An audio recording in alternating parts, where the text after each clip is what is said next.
Fa nahitana fiakarany avy roa eny io vidin'ny vary io tao anatiny enitaona nitondrany ny filoham-pirenena raha ninambarany sy teny Irandrena Solomiaiko tao anatiny kabary izay nataony ny farany taona 2024.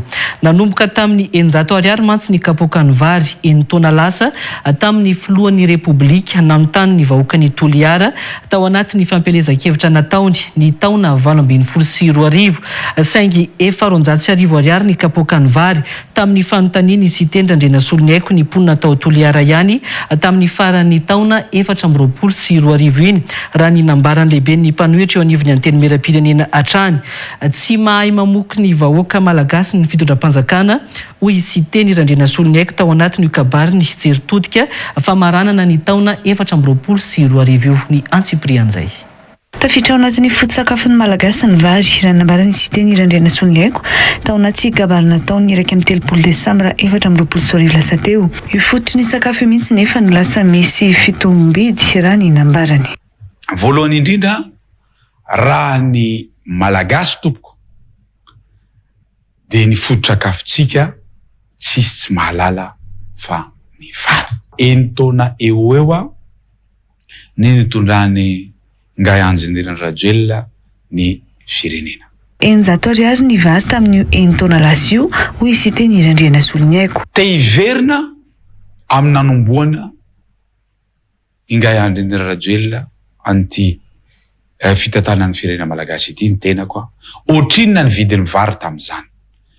Ny dia androany mitondra proof dia alefatsika ny video afataratsika hoe ohatrinona marina ny vidin'ny vary. Ohatrinona ny kilaosan'ny kapoaka. Ohatrinona ao hoe teneninao 900 ray kapoaka. 900 ray kapoaka. Lafo be ne zany.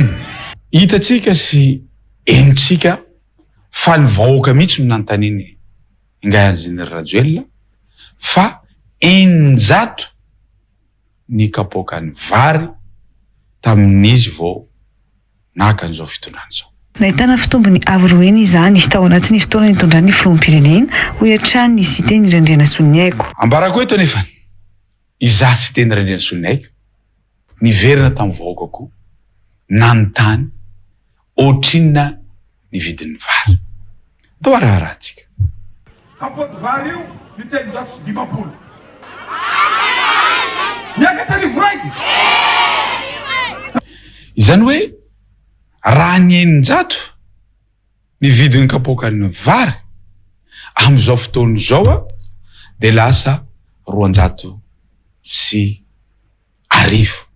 Dikan'izay mitombo avy roa heny ny vidim-bary nandritra ny fotoana nitondrany Ngai Anjenirana Rajoelina. Ary tsy hitsahatra amin'io fa tsy mety hisy fitombony io. Tsy mahay mamoky ny vahoaka malagasy noho izany ny fitondram-panjakana hoy hatrany sy teny Irandrena Solomiaiko. Tao anatin'ny propaganda no nolazainy fa aleo tena ara-tsakafo isika ny vahoaka malagasy ho voky ray mahalala mamoky ny vahoakan'izy amin'izao fotoana izao dia voaprofo azo tsapahitanana amin'ity jeritodika ity fa tsy mahay mamoky ny vahoaka malagasy izao fitondrana zay tariny Anjenirana Rajoelina ity zany. Tsy mbola hijanona eo nefa fa mbola hisy fitombony hatrany ireo vidim-bary ireo ho an'ity taona ity hoy ny lehibe ny mpanohitra anivon'ny anteny meram-pirenena ity.